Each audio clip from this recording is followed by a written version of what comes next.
Okay, we'll go ahead and get started. Unfortunately, I didn't have my lapel mic. Apparently, I didn't pack it. I don't know what I did with it, but at any rate, I couldn't find it in my briefcase. Do you know what happened to that at all, Diane? Okay. So therefore, I'm going to see how the regular mic works with this. I'm not sure how it'll work, but we'll find out. We have got a ton of material to get through here, and I'm not sure this is session 8 of the Church History Bible Studies. And this is always a challenge for me, is that there is far, far more material than I can ever give you, and culling it down is the big challenge. If anybody who was not here would like some of the handouts that were given in the past, I've got a few of those here. We have a handout on the glossary of church history terms. I think you need to email me a couple of those. That one I need to get to you. I noticed that last night. No, this wasn't what I thought it was.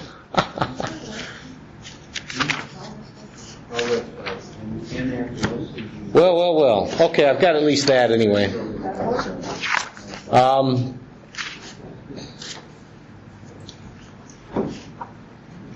Okay.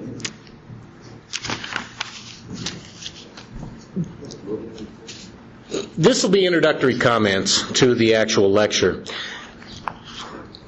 I think most of us really don't realize how much we're affected by this world. I know that's an easy statement to say, but let me give you an example. What's your reaction when you read about a story saying that there has been a scholarship established at a university back east for white people? And to qualify, you have to be white, and they encourage you to write an essay talking about why you're proud of your white heritage. It's about time. Now, We're the minority in New Mexico now. There's a conservative group who's doing this to make a point. What does that sound like in our society? Racism. And what do you think is being leveled at them as a charge? Racism. Okay. However, are there black, Hispanic, Asian, Native American scholarships all based on that exact formula? You bet there are. We are more affected because if it jars your ear a little bit, it means because we have been conditioned to think of it's okay for certain racial groups to be racially focused, but it isn't okay for other, for everybody type of thing. And it's not that I think there's a tremendous need for it, but they are not doing it for the money aspect. They're doing it to make a point. And, of course, it's causing the liberal leadership of the university to absolutely have a cow. Yeah. You know, my daughter, Yvonne, thought that was not right. Because she thought that she should earn it on her own merit. Well, in other words, why should somebody get an edge even though they don't have the qualifications? Why is Clarence Thomas hated by many in the black community? Because he never used the affirmative action. He used ability. And there's a lot of black people that have that ability. You bet. And they're smart, and it makes them look like they're stupid. Most of the ones that I've encountered who really have the ability don't want somebody to give them advantage just because of their skin color. And even though they'll acknowledge it, still may be tougher for a black person to. But California, where we were living in Southern California, that if your kid is Mexican heritage at one point,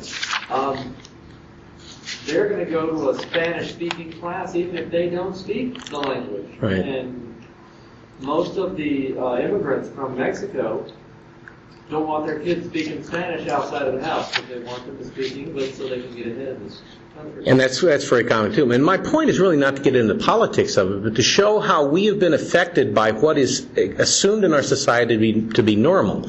For instance, the current debate over, I don't even use the term gay anymore because it's a wrong term, of homosexual marriage is a farce.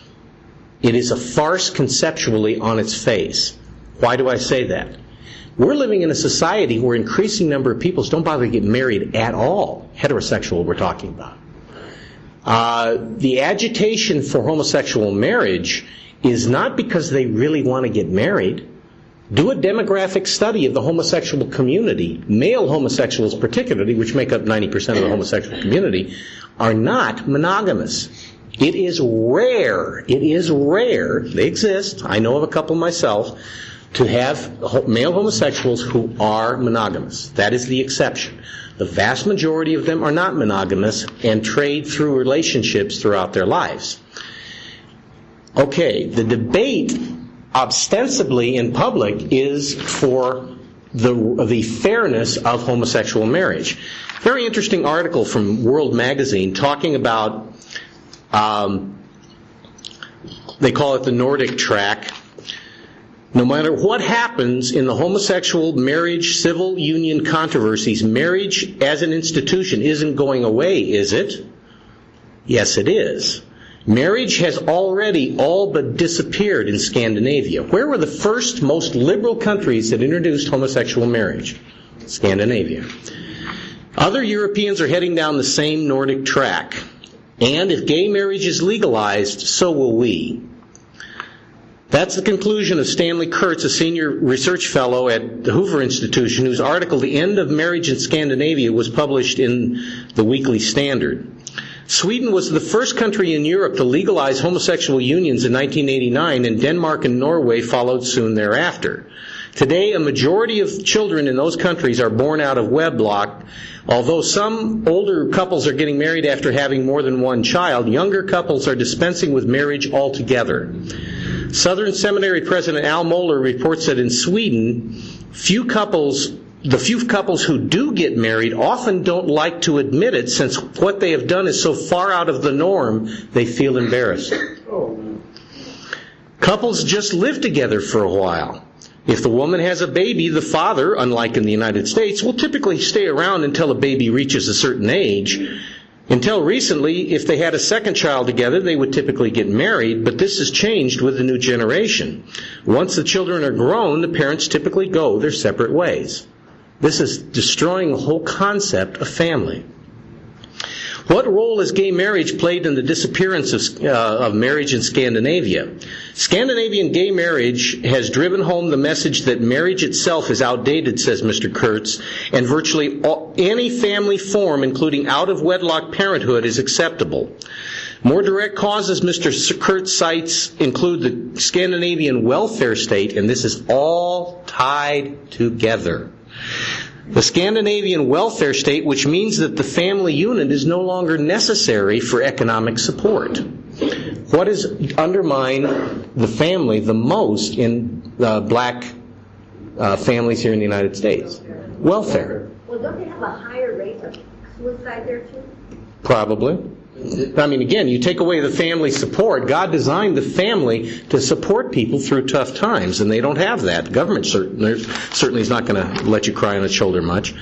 Plus, to support that welfare state, taxes are so high that both parents have to work. There's no question. A vast state daycare system has taken over many of the child care duties that were once the job of families. Also, universities are even more radical in Scandinavia than in the United States, with socialists, feminists, and other social revolutionaries, including those who denounce marriage as being intrinsically oppressive, having a huge influence on public policy.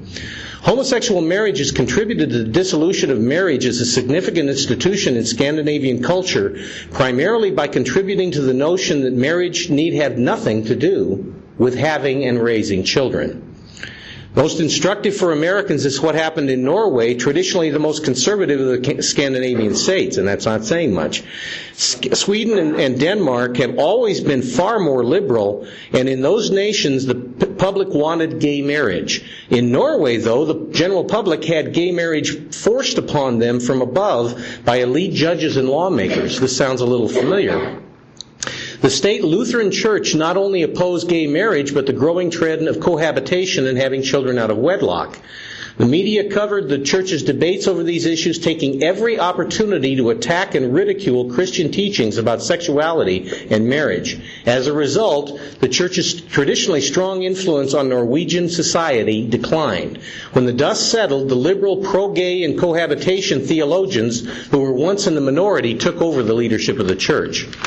Another important finding about the Scandinavian experience with what Mr. Kurt describes as de facto gay marriage, actually they're called civil unions, is how few of the homosexuals actually enter into them once they're made legal. They said...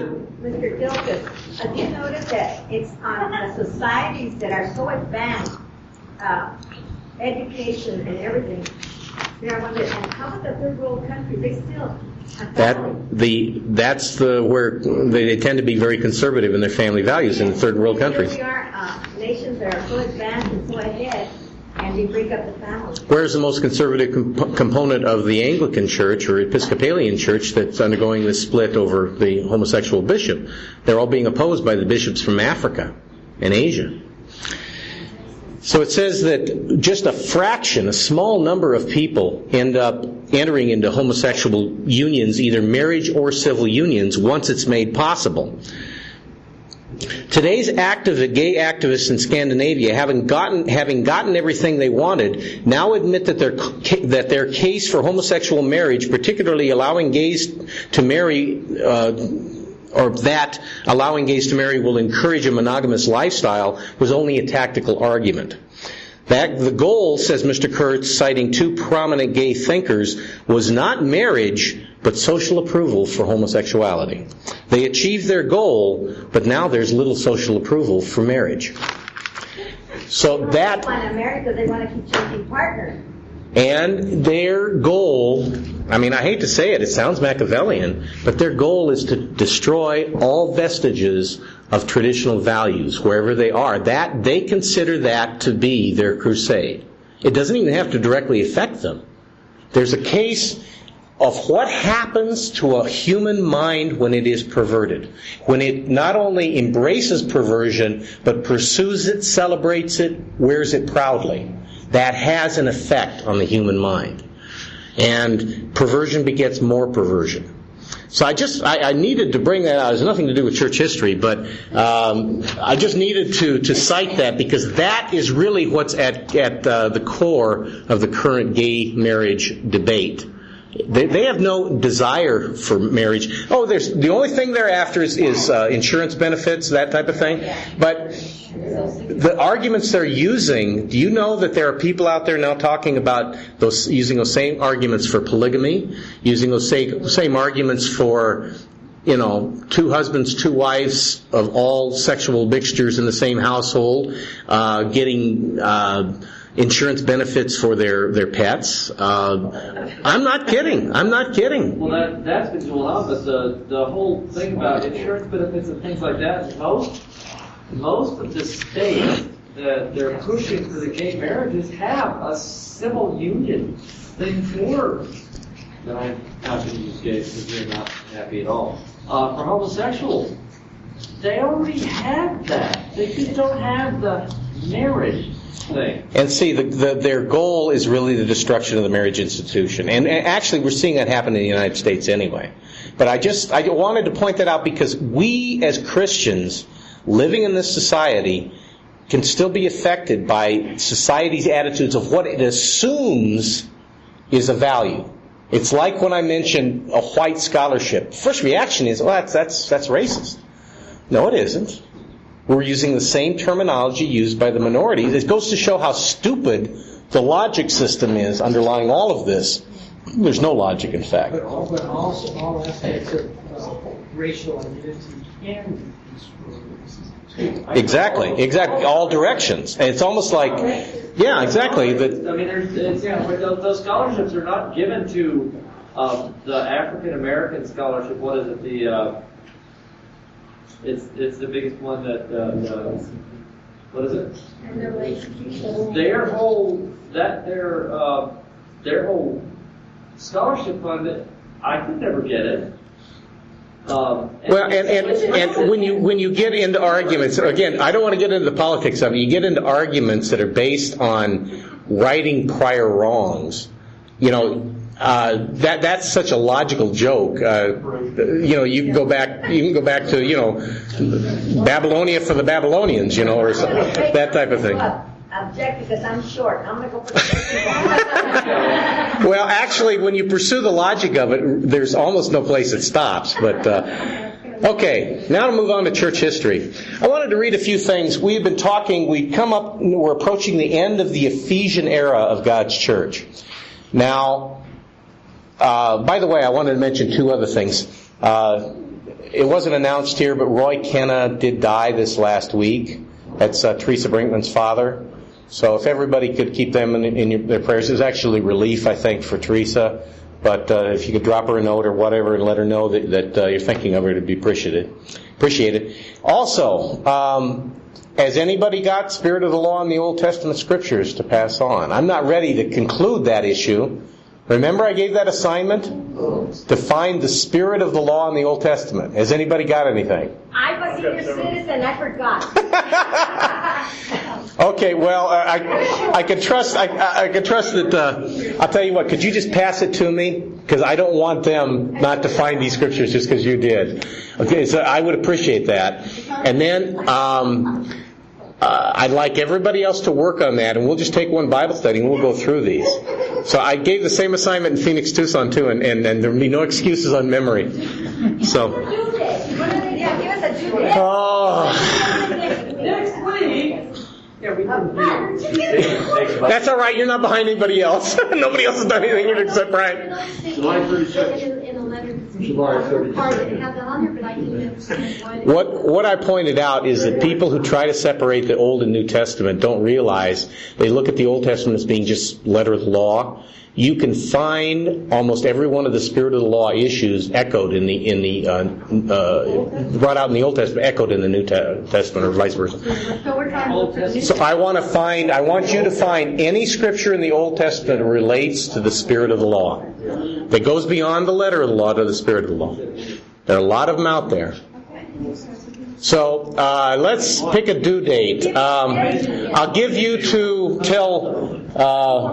Mr. Gilchrist, can give me a list for the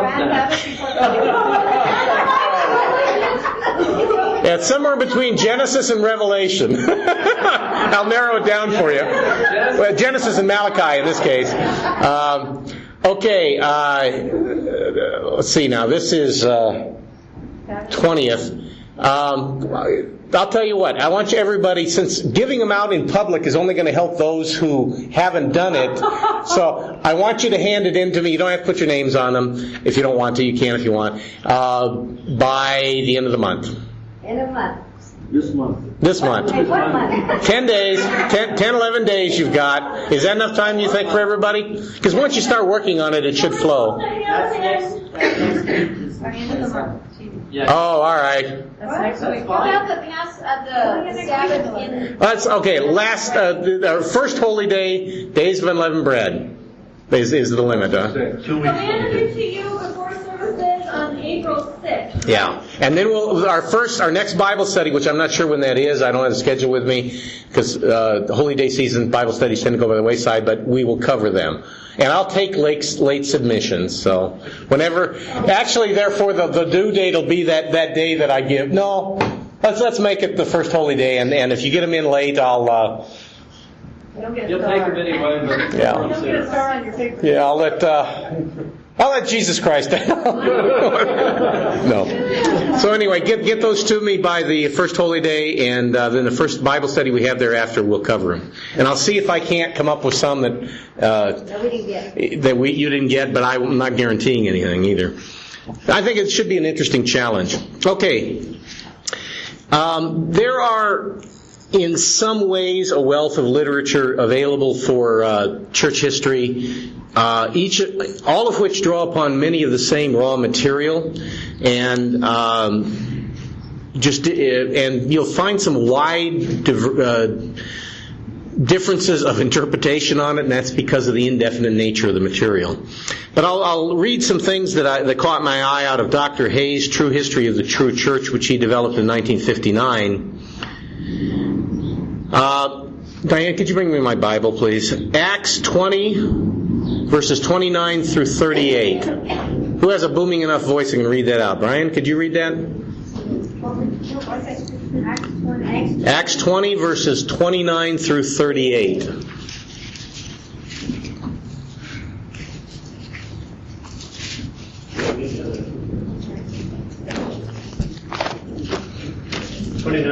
38. Yes, sir. For I know this, that after my departure, savage wolves will come in among you, not sparing the flock. Also from among yourselves men will rise up, speaking perverse things, to draw away the disciples after themselves. Therefore watch and remember that for 3 years I did not cease to warn everyone night and day with tears. So now, brethren, I commend you to God and to the word of his grace, which is able to build you up and give you an inheritance among all those who are sanctified. I have coveted no one's silver or gold or apparel. Yes, you yourselves know that these hands have provided for my necessities and for those who were with me. I have shown you in every way, by laboring like this, that you must support the weak. And remember the words of the Lord Jesus, that he said, "It is more blessed to give than to receive." And when he had said these things, he knelt down and prayed with them all. Then they all wept freely and fell on Paul's neck and kissed him, sorrowing most of all for the words which he spoke, that they would see his face no more, and they accompanied him to the ship. Okay, now, I probably won't have audience members read that since I got the recording. I was just thinking, sitting there on the recording, all they're going to hear is probably dead air for that length of time. But the neat thing about this, brethren, if you really put yourself in his shoes, or in the shoes of the first century Christians, is that Paul already knew the heresy was afoot. He already knew, when I leave, it's the same feeling we felt when we saw the people in worldwide, people that we loved and as close friends being deceived by the apostasy. Paul knew it was happening. And this is probably around 54, 52 AD. I mean, it's pretty early. And he's saying, I know that grievous wolves are going to come in and not spare the flock, and they're going to kill some of you spiritually, deceiving you, leading you astray, and so forth. Dr. Hay writes that Paul, the teacher of the Gentiles, explained how the apostasy would begin. He gathered the elders, ministers of the church at Ephesus to deliver them a final message concerning their responsibility over the local congregations. For Paul said, I know this, that after my departing, grievous wolves will enter in among you, not sparing the flock. Also of your own selves shall men arise, ministers who will be false ministers, speaking perverse things. Why? To draw away disciples after them. Have we seen a little bit of this? There's about 318 groups out there plus. To gain a personal following for themselves, to start a new group. Paul instructed the evangelist Timothy to reprove, rebuke, exhort with all long-suffering and doctrine, for the time will come when they will not endure sound doctrine, but after their own lusts, congregations who want to do what they please, they shall heap to themselves teachers, and they shall turn their ears away from the truth and be turned to fables. That's 2 Timothy 4, verses 3 and 4. Now, not only Paul, but also Peter warned, this is continuing from Dr. Hay's True History of the True Church. Not only Paul, but also Peter warned the churches that many would be misled, not few. False teachers among the Christians would bring in heresies, and many shall follow their pernicious ways, by reason of whom the way of truth shall be evilly spoken of. 2 Peter 2, verse 2. Are we spoken of with admiration among the various split-offs from worldwide? I don't think so. No, we're reviled in many cases. Jude, the apostle, the brother of Jesus, had to include in his letter a stern admonition that every Christian should earnestly contend for the faith which was once for all delivered to the saints. For there are certain men crept in unawares, who were before of old ordained to this condemnation, ungodly men, turning the grace of God into lasciviousness or lawlessness, and denying the only Lord God and our Lord Jesus Christ. These be they who separate themselves sensual, not having the Spirit. That's Jude 3 and verse 19. Now, notice, brethren, this is a consistent message. Here we have Paul warning, we have Peter warning, we have Jude warning, and There's nothing new about what you and I went through. Absolutely nothing new. And amazingly enough, I remember years ago reading this, even denying the only Lord God and our Lord Jesus Christ. And I used to think, how could anybody do that? But I've mentioned to you, one of the hottest movements in the Church of God community now is the One God movement. They're having seminars all over the country on it. I'm not saying it's great numbers of people, but it's kind of the hottest thing happening amongst the churches of God is the group that says Jesus Christ was not God. They're denying the only Lord who saved them. These false teachers crept in unawares, professing to come in the name of Jesus Christ, yet they denied that Jesus is the Christ by rejecting the only sign that proves that He is the Messiah and substituting for it the Good Friday, Easter Sunday tradition. That's another good point, too. That when you accept the world's heresy of Good Friday, Easter Sunday, you are denying Jesus Christ is the Messiah. Because He said that's the only sign that I am who I am. 3 days and 3 nights in the grave. That's from Matthew 12, verses 39 and 40. So brethren, do you realize that not only does the society outside, with this worldly Christianity, deny Jesus Christ by denying the only sign He gave, that He was the Messiah, that He was who He was. But even people who have gone back into Protestantism from worldwide have done the same thing. Jude says these preachers at first separated their followers from the body of believers. They formed their own organizations and called them the churches of God. But they no longer are real Christians. John saw the same apostasy develop. From 1 John 4, verses 1 and 5 and 6, many false prophets or preachers are gone out into the world, he warned. They profess to be Christ's ministers. They came in the name of Christ, but they were antichrists. John continued, they are of the world, therefore they speak of the world, and the world hears them. We are of God. Who knows God hears us, and who is not of God. Whoever does not obey Him hears us not.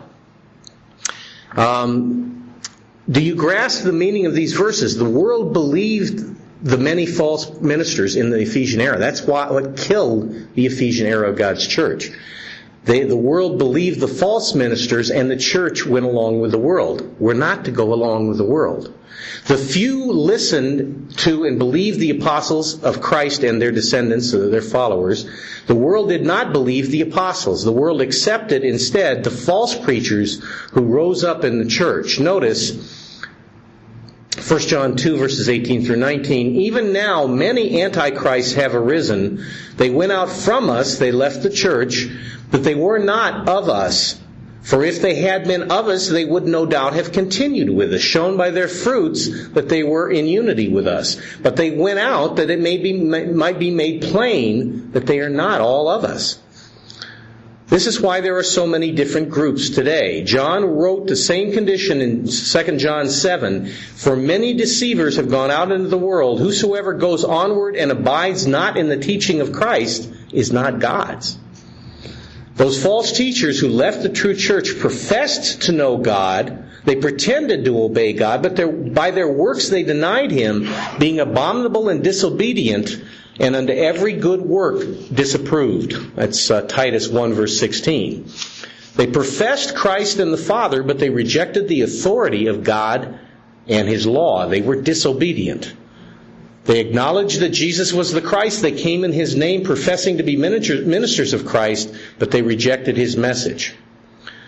Dr. Hay points out, that I'm summarizing here, that the world has never understood the prophecies of Revelation 2 and 3. Why?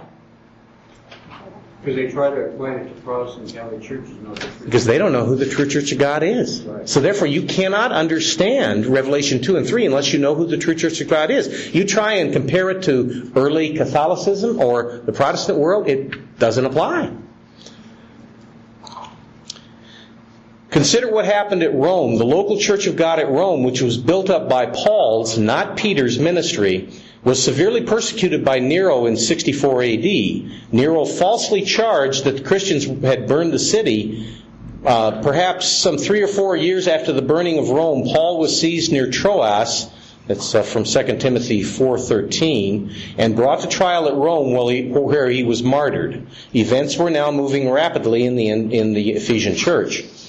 While the church in the east was being held together through Pella and Antioch, those were the two centers of the church, or of what would be called the Nazarenes at that time, the early true church, were being held together by the leadership at Pella and Antioch. The Roman church, with most of its leading members having been martyred by persecution, so basically the ones who were faithful at Rome, any ones that were killed. And the ones who took over were the syncretists. Became prey of false teachers. As soon as Peter was martyred, I wasn't in Rome, probably before 70 AD, some people say later, events moved to a climax. There was no James or Peter or Paul left anymore. John alone was in charge. The apostasy was developing rapidly, especially in the West. Many people who listened to false teachers began to look for new teachers, new leaders, and a new headquarters. They did not look to Christ, the head of the church. Where did they turn? Let the shocking record of history answer. When the Babylonian mysteries in Mesopotamia were broken up by Alexander the Great and introduced into the West, they gravitated at first to Pergamus and then to Rome. Rome had long been a center of religion, and the most important part of Rome was Vatican Hill. This is very interesting, by the way. The Vatican sanctuary seems to have been a well-known cult center of the worship of Cybele.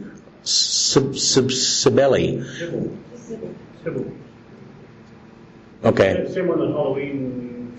All right. Sybil? Okay. Who was called the Mother of God. They have no less than 9 inscriptions referring to the same cult that have been found in the immediate vicinity of St. Peter's. And that's from the Shrine of St. Peter's in the Vatican excavations by John Toynbee and J.W. Perkins. In the days of the apostles, this is from Werner Keller in The Bible is History. In the days of the apostles, pagan cemetery lay on a knoll called Vaticanus. Vatican Hill, where the headquarters of the Roman Church is today. The Latin word vatus means prophet or soothsayer. In days gone by, there had been an Etruscan oracle. The Etruscans were the civilization immediately preceding the Romans in the same area. In days gone by, there had been an Etruscan oracle or soothsayer on this spot, who had their temple on that spot. Notice that this satanic oracle was a soothsayer, one who soothed the people by preaching what the people wanted to hear. And it was associated with a cemetery. The chief object of reverence at the cemetery centuries before the time of Christ was the shrine of a tomb of Peter. A Peter. What does Peter mean? Why would pagans be honoring Peter long before the Apostle Peter was ever heard of? The answer astonishingly points back to Babylon and Nimrod. Nimrod, according to ancient tradition, was the opener of secrets, the firstborn of deified human beings. He was the religious hero or star of that day, just as many have their Hollywood idols today. Nimrod was therefore called the opener in the Babylonian tongue, and which is related to Hebrew, and the word in that language for opener is Peter. But how did Nimrod, or Peter, become associated with Rome? Because it was to Rome that Nimrod fled from his pursuers. By the way, do you know who his pursuers were? Shem, the son of Noah. There is a tradition that Shem, when you realize God has always had a work, after the flood, the work was that they were to settle the different groups in different areas by God's direction. They weren't to stay like Nimrod wanted them to in the Tower of Babel. They were to take them, and this group goes off to what we call France today. This group goes, and Nimrod was fighting this tooth and nail. Well, he fought it with the Tower of Babel, and God messed that up. So in the process of this ongoing competition, Shem and Nimrod were deadly enemies. Shem caught up with Nimrod in northern Italy and killed him. Cut him up in pieces and out pieces around the world. I had heard something to that effect. So it was an area of Rome. I heard it was northern Italy. So he's saying Rome, that Nimrod fled from his pursuers. The ancient name of Rome was Saturnia, recorded Pliny in his natural history. But what does Saturnia means? It means the dwelling place of Saturn. And the inhabitants of ancient Israel, or Egypt, or Italy, called Nimrod Saturn, meaning the hiding one. He was hiding from Shem because he lay hid from his pursuers at Rome. Nimrod was discovered hiding at Rome, and there he was executed. So Dr. Hay is saying it was Rome. I'd heard northern Italy. So there was already a tomb of Peter at Rome on Vatican Hill before Peter was ever born. Adaceltus, an elder or bishop of the apostate church at Rome, dedicated the ancient shrine of the pagan Peter or Nimrod to the apostle Peter around 80 AD.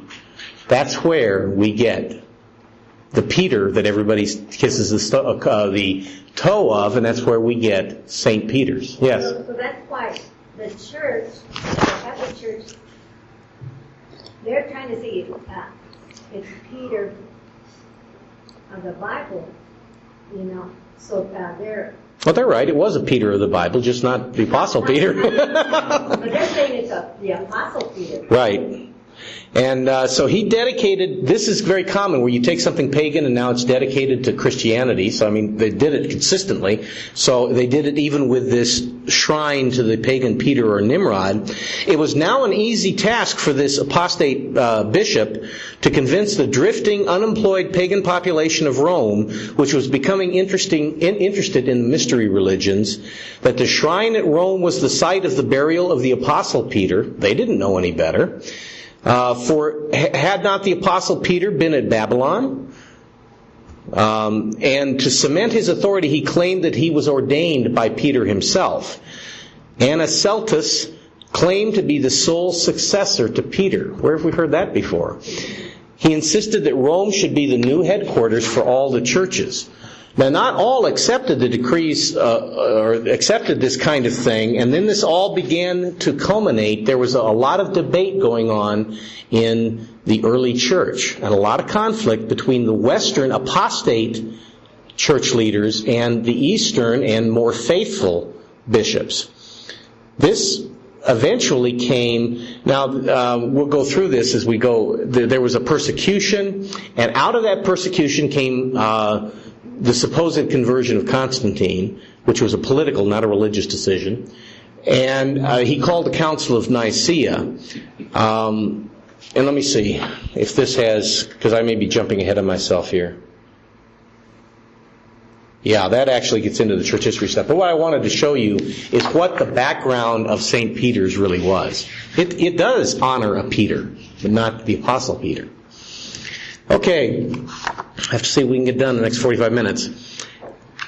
When you talk about the end of the Ephesian era, only God knows when that era really ended, because we've covered all of the various heresies that started to develop, led by Simon Magus, by Nicholas, and by Silentius, or whatever his name was, the various heresies that were going at the time. We discussed the death of the martyrdom of Polycarp last time. Some have contended in the past that the Ephesian era ended around 100 AD with the death of the Apostle John. I think more properly you could say that it ended with the death of Polycarp in 156. So Polycarp died in 156 AD, and that's really when the Ephesian era ended and the next era began. Which there are so many layers of meaning in this discussion of the eras of the church, brethren, that it's obvious that God inspired every one of the pictures here. But the church in Smyrna, or the Smyrnan era, can be said to have started with the death of Polycarp. And in Revelation 2 verse 8, Christ talks about, he says, I know your works and tribulation, speaking of the Smyrnan church, and poverty, but you are rich spiritually. And I know the blasphemy of them who say they are Jews, or spiritual Israelites, spiritual Jews, God's people, and are not, but are of the synagogue or church of Satan. That's all synagogue means. It's just the Jewish word for church. So it's interesting that Smyrna, I believe, let me see. If you look at it, Smyrna is one of the few church eras that Christ doesn't give any correction to. Why is that the case? Anybody got any ideas? They were so heavily persecuted. They were just about persecuted into extinction.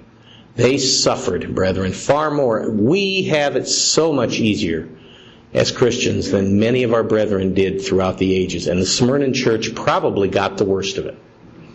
Some of the worst of it anyway.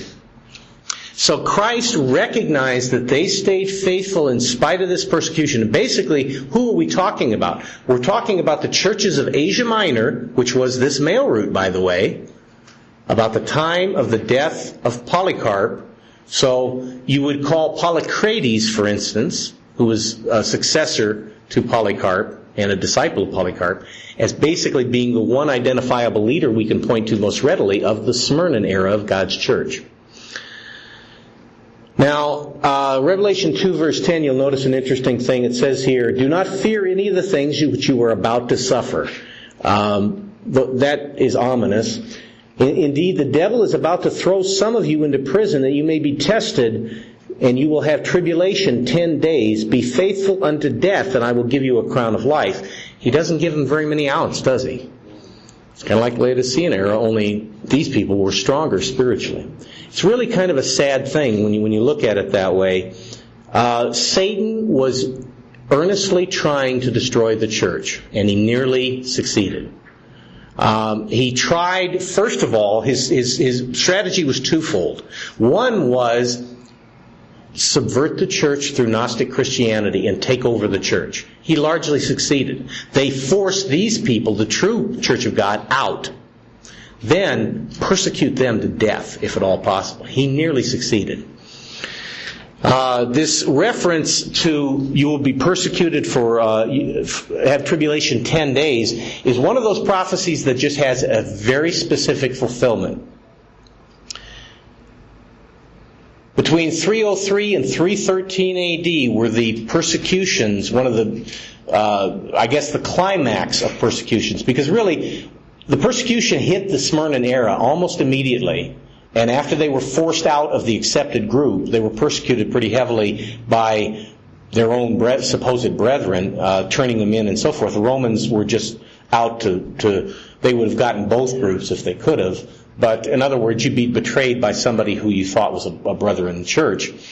They were very heavily persecuted, and it culminated. So there were a series of persecutions, is what I'm saying. But those series of persecutions culminated in the persecution of a Roman emperor called Diocletian. I'm lousy on phonics. Diocletian. Somebody who's good. Diocletian. There you go. I've heard it said before properly. There was a persecution between 303 and 313 AD, which was the most severe persecution under this of the Smyrna era, and it was under and initiated by this Roman Diocletian emperor. Now, something happened at the end of that persecution which changed the tableau entirely. To talk about that, we need to mention the history written by a man who's called Eusebius. Now, if you go to a church history or a church encyclopedia of any type, a religious encyclopedia, you will find there's a lot of Eusebiuses around. Which one are we talking about? There are dozens in any given encyclopedia. We're talking about Eusebius of Caesarea. So you want to write that down. That's the Eusebius we're talking about. He's really the best known one anyway. He is called the earliest Catholic theologian, historian, and he's called the father of church history. According to the Encyclopedia Britannica 11th edition, Eusebius believed that he was living at the beginning of a new age, and he felt that it was a fitting time when the old order of things was passing away, including the truth, to be put on record for the benefit of posterity the great events which had occurred during the generations that were past. Now, Caesarea was, Eusebius was raised in Caesarea, which was a center at the time of what you might call Gnostic Christian scholarship. So he was educated in that kind of Alexandrian views of Christianity. Alexandria in Egypt was a focus of Jewish learning, out of which came a lot of mystic ideas that influenced Hellenistic Christianity very much so. He was actually persecuted himself by Diocletian. He was exiled in 303 AD, but not martyred. But he was finally ordained as the bishop of Caesarea in 313 AD. Why is this a significant date? Well, that's the time when Diocletian died. Constantine evidently had come to the throne about then, and he recognized that this persecution of the Christians was not a winning proposition. It wasn't doing any good. So he issued what is called the Edict of Milan in 313 AD, which was a toleration edict, saying that the Christians were not to be persecuted anymore. Now, Eusebius, for this reason, had extreme admiration for Constantine. He just thought Constantine walked on water. This didn't have anything to do with Constantine's religious leadership. It was the fact that he eased the pressure on, because at this time, both the Gnostic church and the true church, which was much smaller, were being persecuted. That was what happened in those 10 years. Believe me, Christ wasn't talking about the 10 years of persecution on the Gnostic church. He was talking about the 10 years of persecution on his church. But nonetheless, it wasn't fun to be a Christian then, even a Gnostic Christian. And so therefore, when Constantine issued the Edict of Milan saying, okay, we're not going to overtly persecute Christians anymore, why Eusebius thought this man was the most wonderful thing that ever happened to Christianity. Now, there were a lot of controversies going on in the church at this time that had not been settled. Like, if you've heard of the Arian controversy, Dr. Arius, his name, I don't know what he was a doctor of, but Arias, he was one of the biggest heresies that the Gnostic church was struggling with at this time. It had to do with the relationship of who was Christ. And here's a good example of how difficult it was to communicate over long distances. Arian Christianity was throughout northern Africa, was throughout the barbarian areas of Germany, and many of those were Arian Christians. They did not believe in the divinity of Jesus Christ. And they accepted this Gnostic idea that God kind of inhabited Christ for a while, but left him well before the crucifixion. It's got some screwy ideas, but Eusebius, because of the great distances involved, didn't really understand the fullness of what Arius taught. So Eusebius at first was a sympathizer with the teachings of Dr. Arius. This is a lot of the controversy. There's several things. Why was there a Council of Nicea? What caused the Council of Nicea? Well, there were several reasons for it, actually. One was to settle the Arian controversy, to decide on the nature of Jesus Christ. Other issues involved the Passover and the Sabbath. So the thing was, Council of Nicea, if that had happened prior to Constantine's supposed conversion, it would have had no enforcement capability. What was different at the Council of Nicea, it was Constantine who called the council. He put the full power of the civil authority of the Roman Empire behind the decisions of the Council of Nicea. All of a sudden, to have a different opinion could cost you your life. He viewed himself as being the supreme leader of the church, too, which I don't know that the Catholic Church would accept that, but that's what he said. That's what he considered.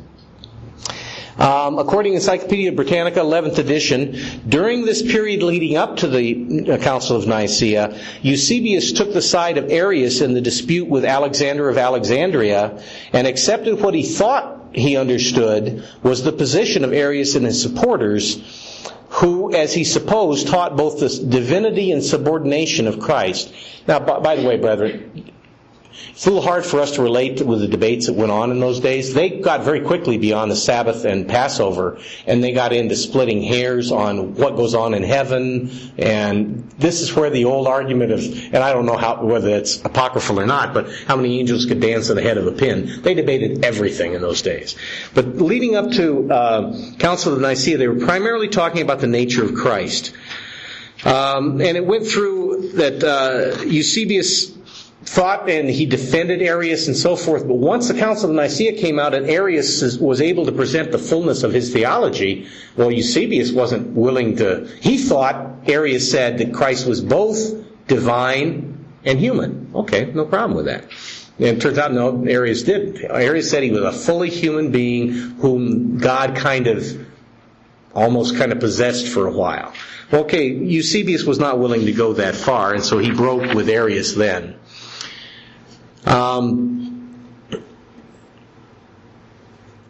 So we'll get in a little bit to the Council of Nicea for a while, but let's continue with Eusebius as a person. He was involved in the dedication of the Church of the Holy Sepulchre. Where is that? Jerusalem. Who determined that the Church of the Holy Sepulchre was where Christ had been crucified? Anybody know that? It's Was it Constantines just his mother? No. Anybody remember her name? No. Helena. What was it? Helena. Constantine, mother, who was probably a prostitute, but when his father married her, or actually I don't know if they did. She was his concubine, but it was about the only person that Constantine trusted and treated very well. He tended to be pretty hard on his compatriots otherwise.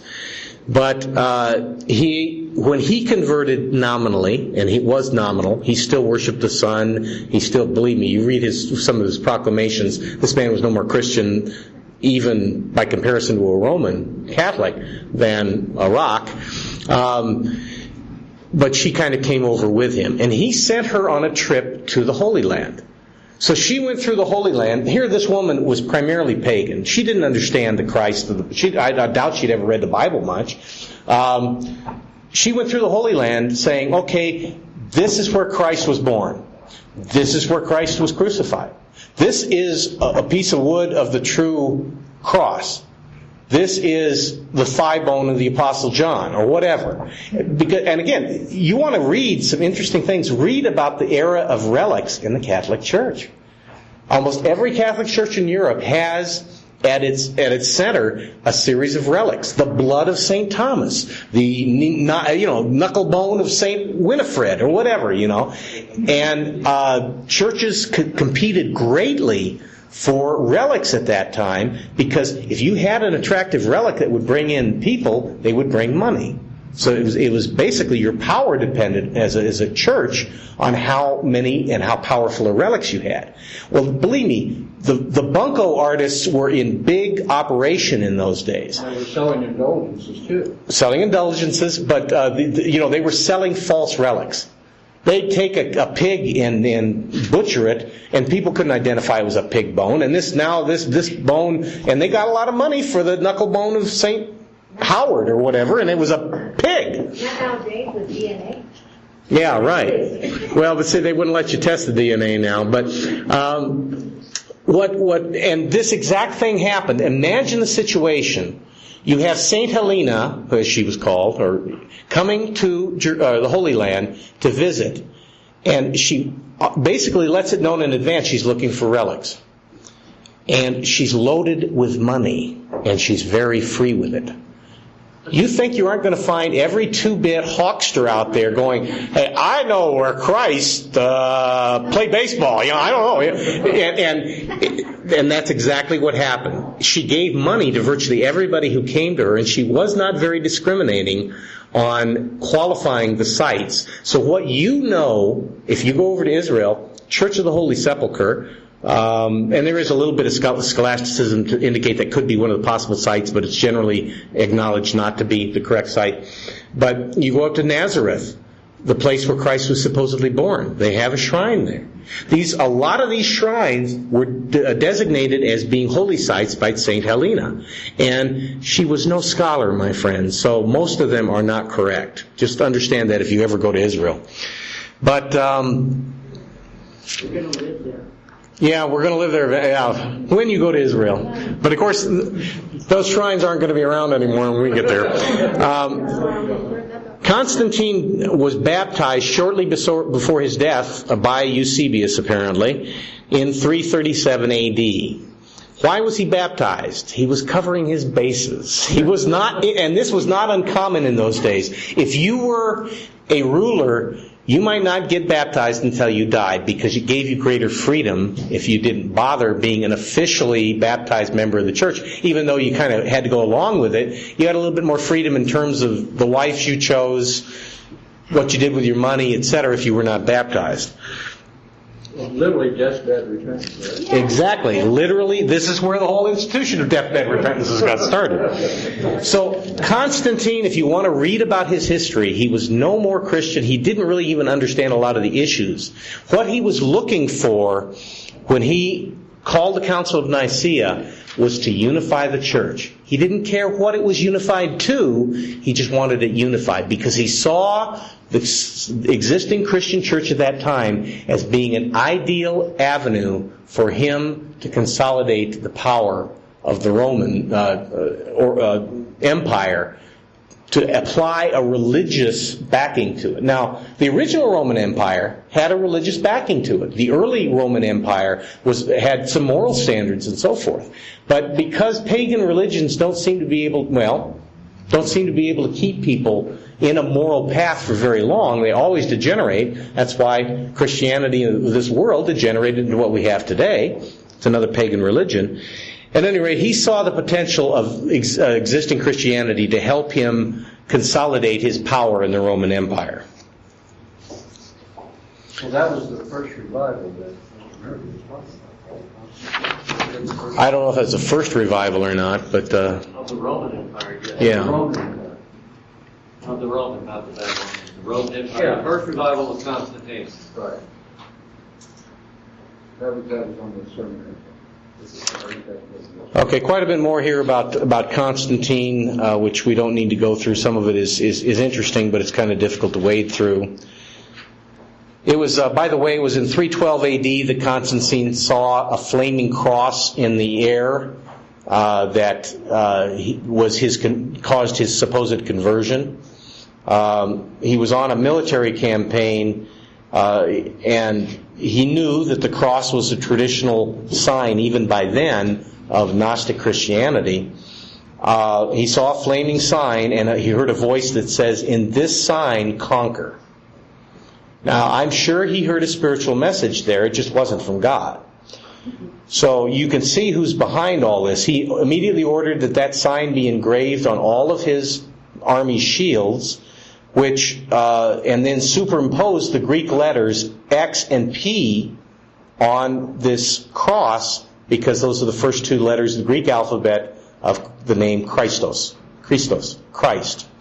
So if you see on a Vatican shield today, you'll see a cross with an X and a P. That's where it came from. Don't they have that on the road that they were to? And in fact, I think I've not been in that many Catholic churches, but I think you'll see it all over the place there. Okay, in 313,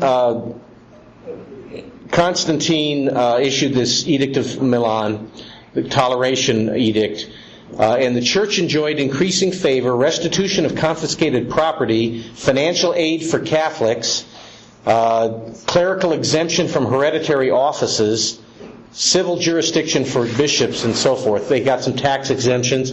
He exempted the Christian clergy from military and municipal duties and their property from taxation in 313, abolished various pagan customs and ordinances offensive to Christians in 315, facilitated the emancipation of Christian slaves in 315, legalized bequests to Christian churches, enjoined civil observance of Sunday, though only as the day of the sun, in his view, And in connection with an ordinance requiring the consultation of a soothsayer, in connection with an ordinance requiring the consultation of a soothsayer, contributed largely toward the building of Christian houses of worship and gave his sons a Christian education. He was going into it kind of a piece at a time. It did not necessarily include him. By the way, I think I said earlier that Constantine died in 317 or something? 337. Okay, good. No, he was baptized. Yeah, okay. Yeah, but right before his death, okay. Encyclopedia Britannica, 11th edition, continues.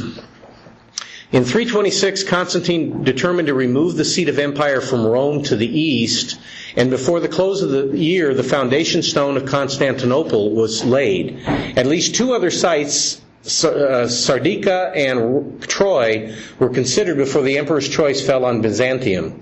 It is very probable that in this step, Constantine's decision was made on the basis of the fact that Christianity had become the official religion of the empire, and that was not a popular decision in Rome. Rome was naturally a stronghold of paganism to which the great majority of the Senate clung with fervent devotion. Constantine did not wish to do open violence to this sentiment, and therefore he resolved to found a new capital for the new empire of his creation. He announced that the site had been revealed to him in a dream. The ceremony of inauguration was performed by Christian priests on the 11th day of May 330 A.D., when the city was dedicated to the Blessed Virgin. So, this is from a book by, I quoted, History of the Early Church by Juan. About Constantine's personal religion, the most diverse views have been and still are held. It's doubtful whether he was a genuine Christian. This is a Catholic writing, so even they admit there's some doubt here. It was doubtful he was a genuine Christian who wholeheartedly accepted the faith and teaching of the church, but some contend he was really a syncretist whose desire was to establish a universal deistic religion. Others contend that he was an astute statesman who believed he could find in Christianity the social and moral force that would bring unity to his empire.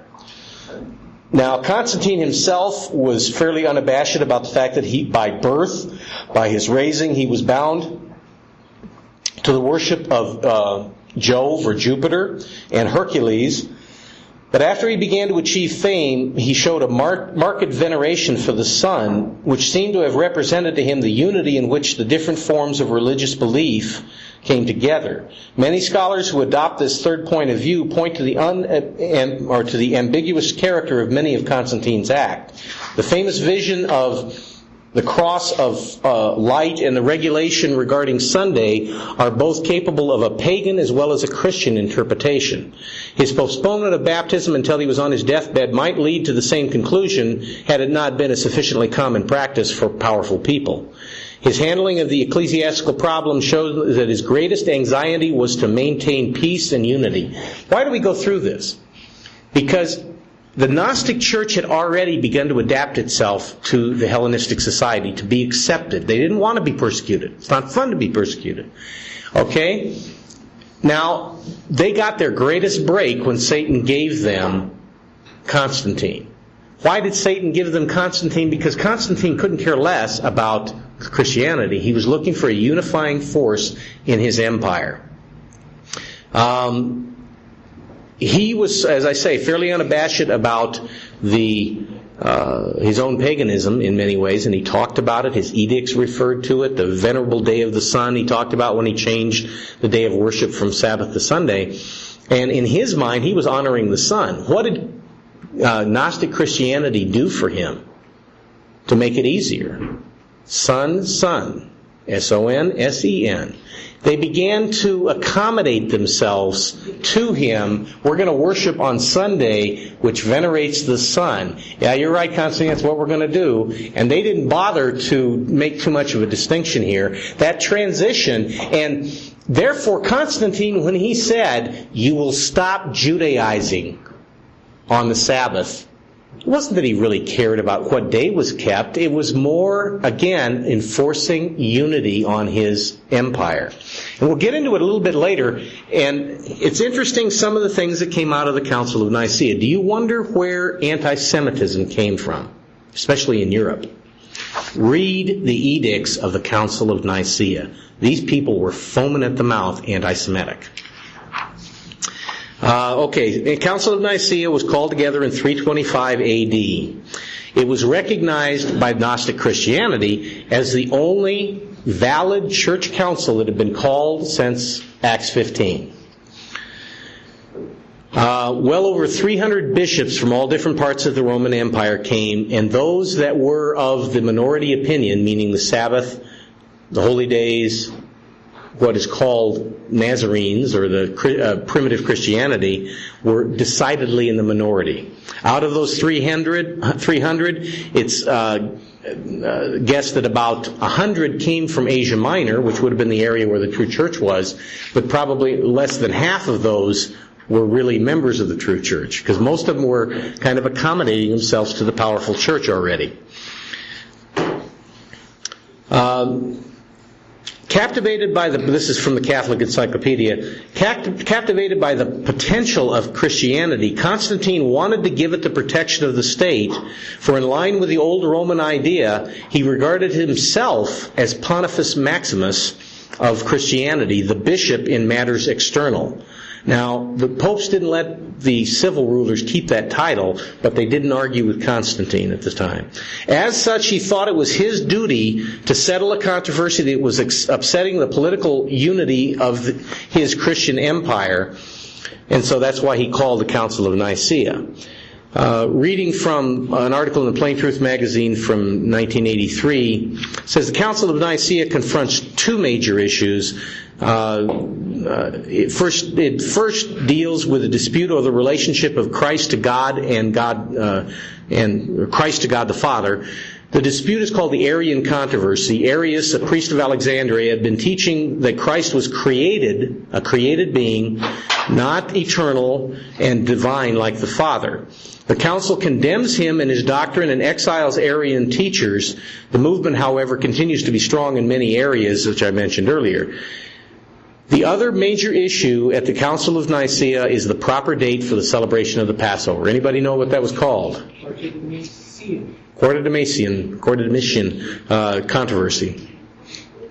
Because that has to do with Quarter-Domitian would be 14 or something like that. Had to do with the 14th day of the Hebrew month of Nisan. So, the Western custom, as opposed to keeping the Passover, is to be observed throughout the empire, Constantine says, on the first Sunday after the full moon following the vernal equinox. It is later to be called Easter when the Germanic tribes are converted in mass to Christianity.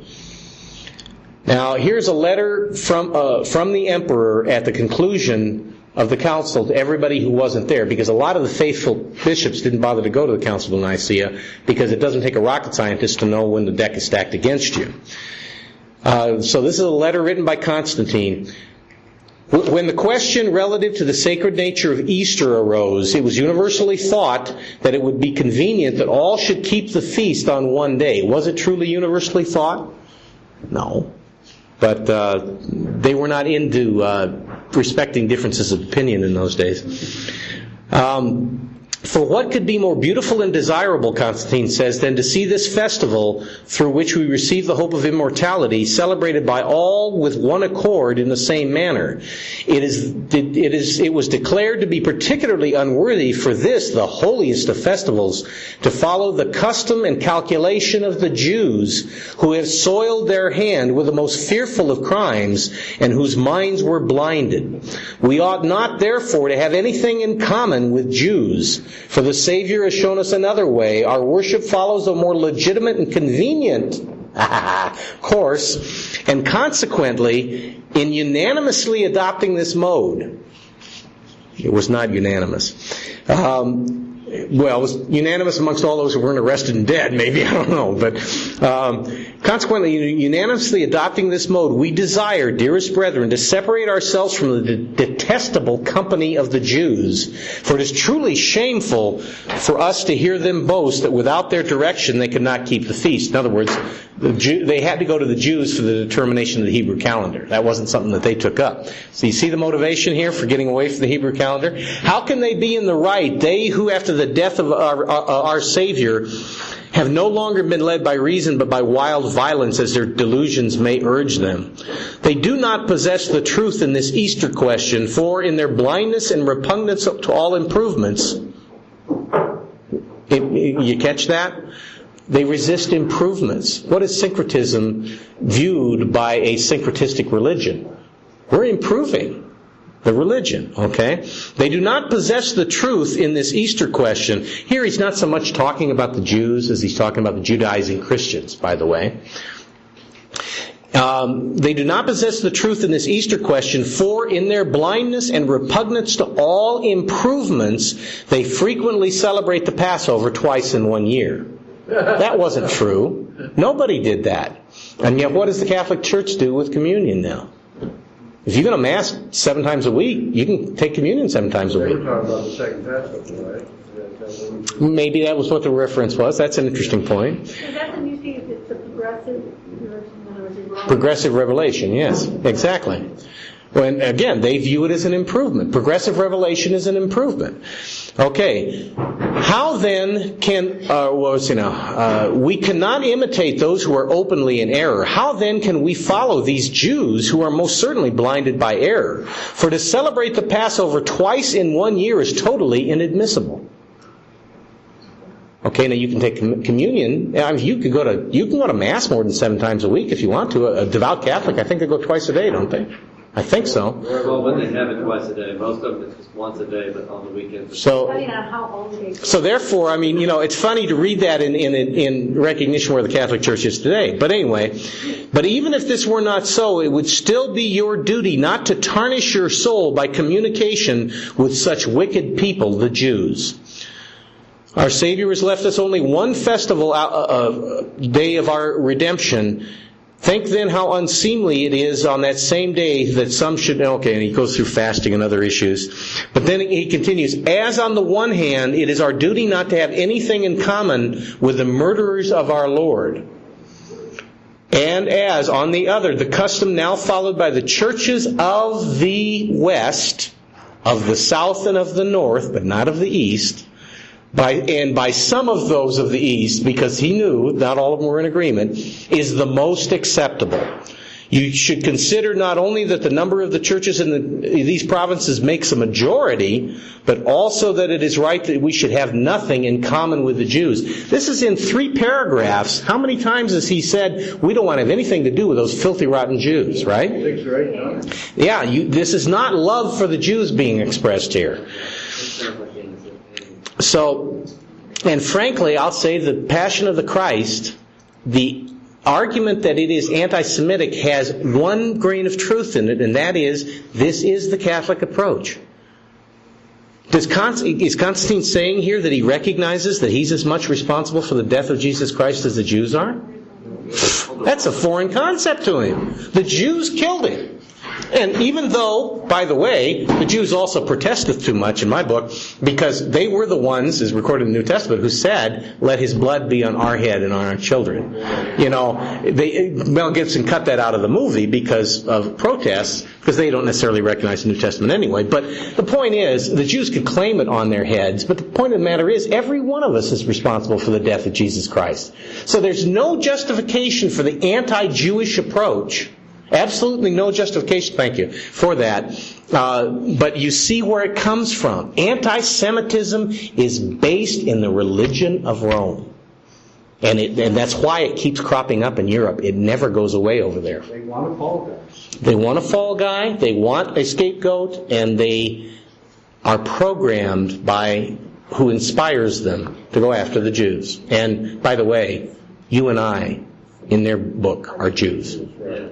So he basically goes on to say that anybody who doesn't go along to with I'm going to rush through this real quick.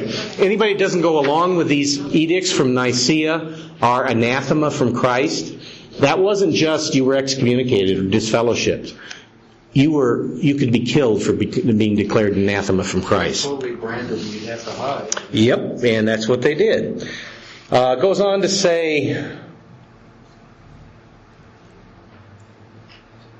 okay, now this is 336, was it, AD or something like that? Or I think it's 336. A twofold criterion is set up for the admission of heretics back into the faith.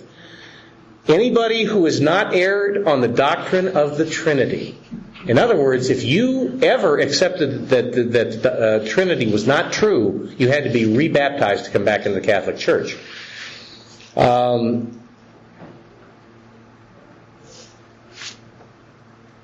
See, they made this one of the prime conditions when you came back into the Catholic Church.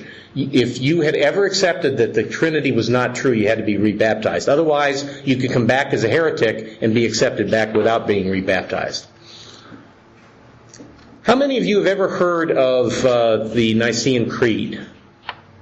Okay, if you were Catholic, you knew what it was. They call it the Apostles' Creed. The Apostles' Creed. Oh, all right. It's recited in many churches of this world still today. It's interesting to read through it. How'd it go? Well, I'm going to read through it real quick, and then we're going to have to help Rob and everybody put these chairs away. Following is found in the Acts of the Ecumenical Councils of Ephesus and Chalcedon, in the Epistle of Eusebius of Caesarea to his own church and elsewhere. This is I'm not saying this is true, I'm saying this is what the Apostles' Creed is, or the Nicene Creed. We believe in one God, the Father Almighty, maker of all things visible and invisible, and in one Lord Jesus Christ, the Son of God, the only begotten of the Father, and the substance of the Father, God of God, light of light, very God of very God, begotten, not made, interesting, being of one substance, with the Father, by whom all things were made, both what is in heaven and in earth, who for us men and for our salvation came down from heaven and was incarnate and was made man. He suffered and the third day rose again and ascended to heaven. And he shall come again to judge both the quick and the dead. Now the Catholic Church doesn't really believe that. And we believe in the Holy Ghost. And whosoever shall say there was a time when the Son of God was not, or that before he was begotten he was not, or that he was made of things that were not, or that he is of a different substance or of essence from the Father, or that he is a creature or subject to change or conversion, all that so say, the Catholic and Apostolic Church anathematizes them.